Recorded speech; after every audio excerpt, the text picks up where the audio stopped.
Bismillahirrahmanirrahim. Waxaan oo wanaagsan daawadeena qiimaha badan. Halkan waa channelkeena Hoggaan Media oo alaba aad kala socotaan barnaamijka falanqaynta caalamka. Barnaamijkeena fiidnimo waxaan ku soo qaadan doonaa qodobo ay ka mid yihiin maxay tahay tallaabooyinka ay ku ilaalinayso Iran keydkeeda uraniumka oo aadka loo hadmiyay ee ku dhow heerka loo adeegsan karo saameynta hubka nuclearka. Ma dhaba in helitaanka ku dhawaad nus tan oo uranium ah oo aad loo hadmiyay uu maanta noqday hawl aad u adag uga khatar badan isla markaana waqti badan qaadanayso marka loo eego sida uu ahaa bil ka hor. Guud ahaan umuurahaas oo idil ayaan qodobkeena ugu horeeya ku faahfaahin doonaa haddii Rabbi uu ogolaado. Sidoo kale inta aan ku guda jirno barnaamijka falanqaynta caalamka waxaan ku soo qaadan doonaa Trump oo sheegay in duqeyn military ah Mareykanka fuliyay lagu dilay hogaamiyihii kooxda Tren de Aragua ee Venezuela kumuu ahaa Hector Responson oo si weyn loogu yaqaanay naanaysta Nino Guerrero kaas oo ahaa hogaamiyaha kooxda dambiyada abaabulan ee Venezuela ee ka soo jeeda isla markaana lagu magacaabo Tren de Aragua. Macluumaad dheeraad ah isla markaana faahfaahin xasaasi la socda ayaan goordhow idin soo tabin doonaa. Dhanka kale Imaaraadka Carabta waxa la sheegayaa in Iran ay u fasaxday balaayin dollar sida ay xilo ogaal sheegayaan. Maxaase ka dambeeya dawladda Isutaga Imaaraadka Carabta in ay u ogolaato Iran in loo fasaxo balaayin dollar? Maxay ahaayeen heshiisyada hordhacda ay wada gaareen Imaaraadka Carabta iyo Iran? Inta aan ku guda jirno tabinteena ayaad ku daawan doontaan. Isla sidaas oo kale waxaan ku soo qaadan doonaa barnaamijka falanqaynta caalamka heshiis nabadeed oo u dhaxeeya Iran iyo Mareykanka oo soo dhawaanaya iyadoo dhaqdhaqaaqyo military oo cusub ay ka dhacayaan agagarka maranbiyoodka Hormuz. Maxay ahaayeen tallaabooyinka labada dhinac ay ku heshiiyeen qabyo qoraal heshiiska isla markaana Washington ay filayso in maalmaha soo socda la saxiixo heshiiskii ugu horeeyay. Guud ahaan umuurahaas oo idil ayaan mid u dul istaagi doonaa inta aan ku guda jirno barnaamijkeena falanqaynta caalamka. Balse daawada inta aan qodobadaas oo idil u guda galin waxaan si xushmad leh kaaga codsanayaa haddii uu ku soo gaaro muuqaalkeena fadlan like noo saar. Haddii si aadan ka mid ahayn baxdayada ee Hoggaan Media waxaan kaa codsanaynaa inaad nagu soo biirto isla markaana aad rukumato channelkeena Hoggaan Media inagoo kaaga heena xushmad iyo qadarin isla markaana aad noo gaarsiiso asxaabtaada si muuqaalka meel dheer uu noogu gaaro. Like-ta barnaamijka waxay kor u qaadaa daawashada muuqaalka iyo in uu meel dheer uu noo gaaro. Kumanaan jeer ayaan kaaga mahadcelin lahayn inaad nagu taageerto isla markaana aad nagu garab istaagto inaad muuqaalka like noo saarto isla markaana aad rukumato gambalelkana aad furato si ay kuu soo gaaraan muuqaalada xiga. Taariikhdu waa 13 June sanada 2026. Magacaygu waa Hashim Adam. Ku soo dhawaad mar kale iyo barnaamijka falanqaynta caalamka. Waayahay marka haddii aan ku bilowno Iran oo xirtay keydkeeda uraniumka miinooyin dhigtay iyadoo ay ka cabsi qabto howlgal Mareykan ah oo lagu qabsanayo. Toddobaadyadii ugu dambeeyay marka Iran waxay si weyn u xoojisay tallaabooyinka ay ku ilaalinayso keydkeeda uraniumka oo aadka loo hodmiyay ee ku dhow heerka loo adeegsan karo saameynta hubka nuclearka. Haddaba sida ay sheegeen 5 ilo oo xog ogaal u ah warbixin sirdoon Mareykanka ah, Iran ayaa si ula kac ah u dumisay marinadii iyo godadkii laga gaari karay keydkaasi iyadoo sidoo kale ay albaabada iyo meelaha laga galo ay ku xidhay miinooyin qaraxa. Ilwareedyadan marka waxay sheegayaan in helitaanka ku dhawaad nus tan oo uranium ah aad loo hodmiyay uu maanta noqday hawl aad u adag u khatar badan isla markaana waqti badan qaadanayso marka loo eego sida uu ahaa bilo ka hor. Xilligaas madaxweyne Donald Trump ayaa si cad u muujinayay in uu ka fiirsan karo amar uu ku siinayo ciidamada Mareykanka in ay la wareegaan walxahaas nuclearka.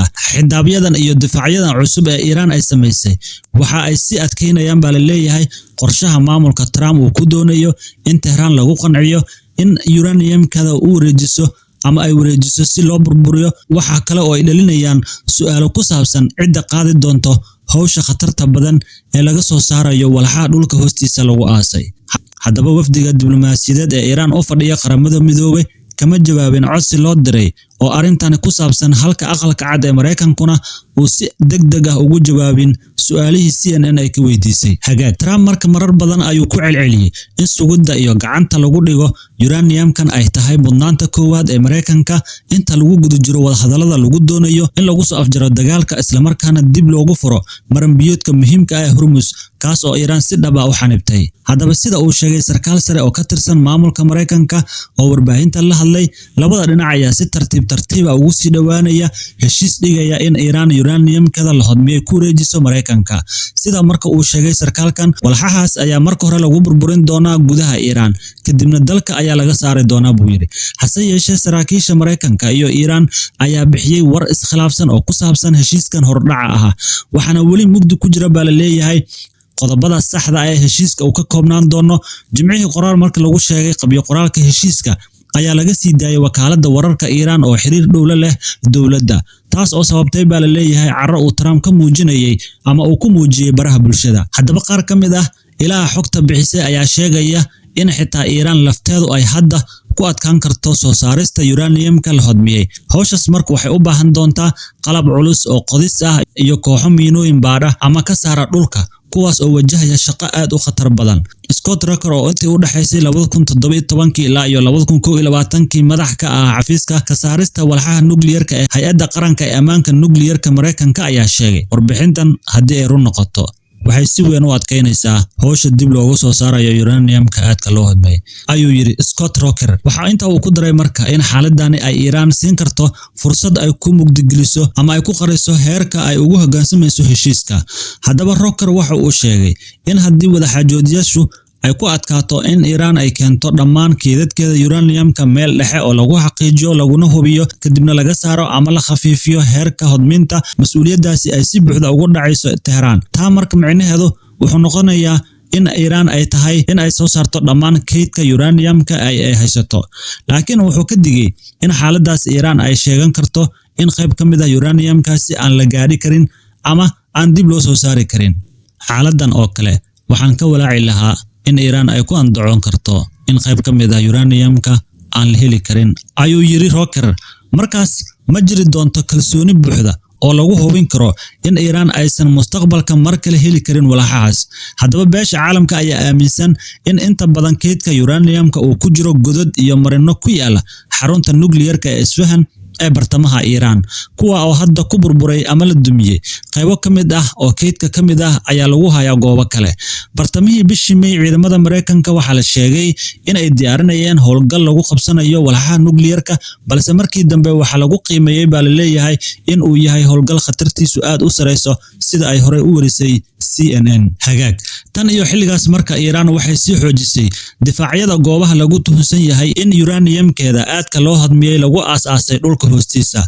Trump ayaa horey u qirtay khatarta ku jirta xoog loogu soo saaro uranium-ka. Waraysi uu bishii May siiyay Fox News ayuu ku muujiyay shaki ku saabsan in Iran ay awoodi karto in ay dib ula soo baxdo walxahaas iyadoo aan sirdoonka Mareykanka ogaan. Waxaan si sax u ognahay waxa meesha ka socda, ayuu Trump u sheegay wariyaha Fox News Sin Hannity.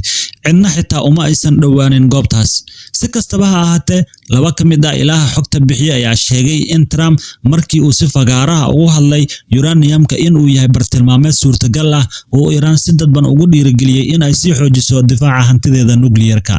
Soo saarista uranium-ka dalka gudihiisa ayaa u badan in ay u baahnaan doonto xarun gurgurta oo khaas ah oo lagu farsameeyo uranium-ka, taas oo hoos tagta Hay'adda Qaranka ee Ammaanka Nuclear-ka Mareykanka, lagana maamulo shaybaarka qaranka ee Oak Ridge ee gobolka Tennessee. CNN ayaa horey u warisay in wadaxaajoodiyaasha sare ee Mareykanka Jared Kushner iyo Steve Witkoff ay bishan gudaheeda booqan doonaan xarumahaas. Si kastaba ha noqotee, marka xitaa khubarada ugu sareeya adduunka ee ku takhasusay ka saarista walxaha nuclear-ka waxay u baahnaan doonaan waqti badan si ay u gutaan hawsha adag. Trump ayaa horaantii bishan u sheegay warbaahinta in hawsha soo saarista iyo ka saarista uranium-ka ay qaadan karto ugu yaraan 2 toddobaad si loo dhameeyo. Waayahay, haddii aan halkaas ugu gudubno qodobkaas, aan u imaano marka Trump oo sheegay in duqeyn militari oo Mareykanka fuliyay lagu dilay hogaamiyihii kooxda Trent de Aragao ee Venezuela. Madaxweynaha Mareykanka Donald Trump ayaa sheegay in ciidamada Mareykanku ay fuliyeen weerar militari oo lagu dilay Hector Rastanford Guerrero Flores oo si weyn loogu yaqaanay naanesta Nino Guerrero, kaas oo ahaa hogaamiyaha kooxda dambiyada abaabulan ee Venezuela ka soo jeeda ee lagu magacaabo Trent de Aragao. Trump oo qoraal uu ku baahiyay barta Truth Social ku sheegay, anigoo amarkayga ka duulaya taliska koonfureed ee Mareykanka US Southern Command wuxuu fuliyay weerar degdeg ah oo aad u xoogan, kaas oo lagu khaarijiyay Nino Guerrero, hogaamiyihii caanka ahaa ee Trent de Aragao oo ka mid ahaa ururada argagixisada ugu dhiiga badan dunida. ayuu ku yiri Trump qoraalkiisa. Trump wuxuu intaa ku daray in howlgalkan si dhow loola qorsheeyay loolana fuliyay dowladda Venezuela, isagoo marka sheegay in labada dhinac ay si wanaagsan u wada shaqeynayaan. Wasiirka difaaca Mareykanka Pete Hegseth wuxuu isna bartiisa X ku xaqiijiyay in weerarkaasi dhacay horaantii toddobaadkan, isla markaana la xaqiijiyay geerida Guerrero intuu howlgalka socday. Haddaba wasaaradda warfaafinta ee Venezuela ayaa sheegtay intii howlgalku socday ay iska hormaadyo dhexmareen ciidamada iyo xubno ka tirsan kooxaha dambiyada abaabulan, waxaana ugu dambeyn lagu dilay hogaamiyihii kooxda Guerrero. Wasaaraddu waxay intaa ku dartay in howlgalku uu ku dhacay iskaashi buuxda oo dhinaca sirdoonka iyo xog isweydaaraysi oo u dhexeeya labada dal, iyadoo markaa sidoo kale la adeegsaday tiknoolajiyad casri oo gaar ah. Haddaba maamulka Trump ayaa muddooyinkii dambe cunaqabateen ku soo rogay Guerrero iyo madax kale oo ka tirsan Tren de Araugo, iyagoo lagu eedeeyay in ay ku lug lahayeen dambiyo ay ka mid yihiin tahriibinta mukhaadaraadka, ka ganacsiga dadka iyo lacag dhaqida. Dowladda Mareykanka ayaa kooxdan Tren de Araugo si rasmi ah ugu aqoonsatay urur argagixiso oo shisheeya. Trump ayaa sidoo kale horey ugu dooday in kooxda Tren de Araugo ay howlaheeda gudaha Mareykanka la jaan qaado ama xiriir ay la leedahay dowladdii Venezuela uu hogaaminayay madaxweyne Nicolas Maduro. Maamulkiisu wuxuu eedaantaas u adeegsaday in uu sharciyeeyo masaafurinta qaar ka mid ah muhaajiriinta ku nool Mareykanka, kuwa oo loo diray xabsi ammaankiisu aad u sareeya oo ku yaala dalka El Salvador. Kooxda Tren de Araugo ayaa caan ku ah ku lug lahaanshaha ka ganacsiga dadka, waxayna maamushaa qaar ka mid ah wadooyinka ay maraan muhaajiriinta reer Venezuela iyo kuwa kale ee Koonfur Amerika, kuwaas oo u socdaalaya dalal ay ka mid yihiin Chile iyo sidoo kale meelo kale oo ku yaala Koonfurta Amerika iyo Yurub. Sida ay sheegeen saraakiil boolis ah oo ka kala tirsan dalalka Latin America, kooxda waxay sidoo kale la xiriiriyaa baad, afduub, lacag dhaqid, dilal qandaraas lagu fuliyo, tahriibin iyo xatooyin abaabulan oo ka dhaca dalal u dhexeeya Panama iyo Brazil iyo guud ahaan marinada buuraha Andes. Guerrero ayaa sanadii 2023 ka baxsaday xabsiga Tocron ee Venezuela, isaga iyo sidoo kale qaar kale oo ka mid ahaa hogaamiyaasha kooxda wax yar ka hor intii aan ciidamada ammaanka weerarin xabsigaasi. Waayahay, haddii aan eegno dhankaas iyo Imaaraadka Carabta, dowladda isutaga Imaaraadka Carabta oo la sheegay in ay Iiraan u fasaxayso balaayin dollar sida ay sheegeen ilo xog ogaal ah. Haddaba dowladda isutaga Imaaraadka Carabta ayaa ogolaatay in Iiraan loo fasaxo balaayin dollar sida ay sheegeen 4 ilo xog ogaal ama 4 ilo oo xogtan si dhow ula socda. Talaabadan ayaa loo arkaa isbedel istiraatiiji ah oo ku yimid kadib toddobaadyo ay Iiraan weeraro ku haysay wadanka hodanka ee Khaliijka Carabta ku yaala inta uu socday dagaalkii u dhaxeeyay Mareykanka, Israa'iil iyo Jamhuuriyadda Islaamiga Iiraan. Wararka ku saabsan marka dadaalka Imaaraadka ugu jiro dejinta xiisadda oo aan horey loo shaacin waxa ay ku soo beegmaysaa baa la leeyahay marxaladihii ugu dambeeyay ama marxaladaha ugu dambeeyay ee wadahadallada ballaaran ee u dhexeeya Tehran iyo Washington ee lagu doonayo in lagu soo afjaro dagaalka. Diblomaasiyiintu waxay sheegeen ama ay sheegayaan in wadahadalladaasi ay sidoo kale ku jiri karaan $10 bilyan oo ka mid ah dakhliga saliidda Iiraan, kuwaas oo muddo dheer ku xayirnaa bangiyada shisheeye sababo la xiriira cunaqabateynta Mareykanka. Haddaba bishii la soo dhaafay Imaaraadka Carabta si weyn bartilmaameed uga weerarada Iiraan xilligii ugu adkaa dagaalka ayaan la kulmin weeraro cusub. Dhanka kale, Iiraan ayaa diiradda saartay gantaaladeeda iyo diyaaradahan duuliyaha lahayn ee ku beegsan karto ama ay ku beegsanayso Kuwait iyo Bahrain. Weerarkii ugu dambeeyay ee si toos ah Iiraan uga qaaday Imaaraadka ayaa dhacay 4 May, markaas oo dekedda Fujairah ee ku taala gacanka Cumaan ee lagu qaaday duqeyn. 2 ilo oo gobolka ka tirsan ayaa wakaaladda Reuters u sheegay in Iiraan ay ogolaatay in ay sii deyso lacag dhan $10 bilyan oo dollarka Mareykanka, iyadoo in ka badan $3 bilyan oo dollar oo ka mid ah lacagtaasi horey loo bixiyay.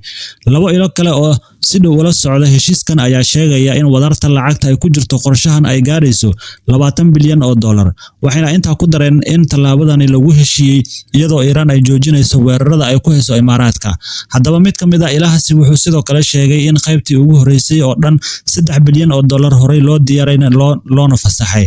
Haddaba Reuters ma aysan awoodin in ay si madax bannaan u xaqiijiso lacagaha la wareejiyo ay ka yimaadeen khasnadda Imaaraadka ama in ay yihiin lacagihii Iiraan ee muddada dheer ay ku xayirnaa nidaamka bangiyada Imaaraadka ama meelo kale oo dibadda ah. Wasaaradda Umuuraha Dibadda Imaaraadka Carabta ayaa subaxnimadii Sabtidan soo saartay bayaan ay si cad ugu beeninayso wararka gaar ahaan sheegashada la xiriirta wareejinta $3 bilyan oo dollar. Hagaag, halkaas aan ku dhaafno qodobkaas. Haddii aan fiirno dhanka kale, heshiis nabadeed oo u dhexeeya Iiraan iyo Mareykanka oo soo dhawaanaya iyadoo dhaqdhaqaaqyo militari oo cusub ay ka dhaceen agagaarka marinka Hormuz. Mareykanka iyo Iiraan ayaa muujinaya in heshiis lagu soo afjaro dagaalka u dhaxeeya labada dal uu aad ugu dhow yahay in la gaaro. Sarkaal sare oo ka tirsan maamulka Mareykanka ayaa sheegay in labada dhinac ay ku heshiiyeen qabyo qoraalka heshiiska, isla markaana Washington ay filayso in maalmaha soo socda la saxiixo heshiiskii ugu horeeyay. Haddaba wasiirka umuuraha dibadda Iiraan Abbas Araghchi wuxuu sheegay in inkastoo weli wax badan ama wax ka bedelo lagu sameyn karo heshiiskan, haddana heshiiska hordhaca ahi uu muujinayo in Iiraan ay dagaalka kaga soo baxday iyada oo ka awood badan sidii hore. Iiraan ayaa ku guuleysatay dagaalka ay la gashay Mareykanka, ayuu Abbas Araghchi ka sheegay telefishinka dowladda Iiraan habeenkii Jimcaha. Saacado yar kadib hadalkaas, ciidamada Mareykanka ayaa soo riday dhowr diyaaradood oo aan duuliye lahayn oo Iiraan leedahay, kuwaas oo ku wajahna marinka muhiimka ah Strait of Hormuz.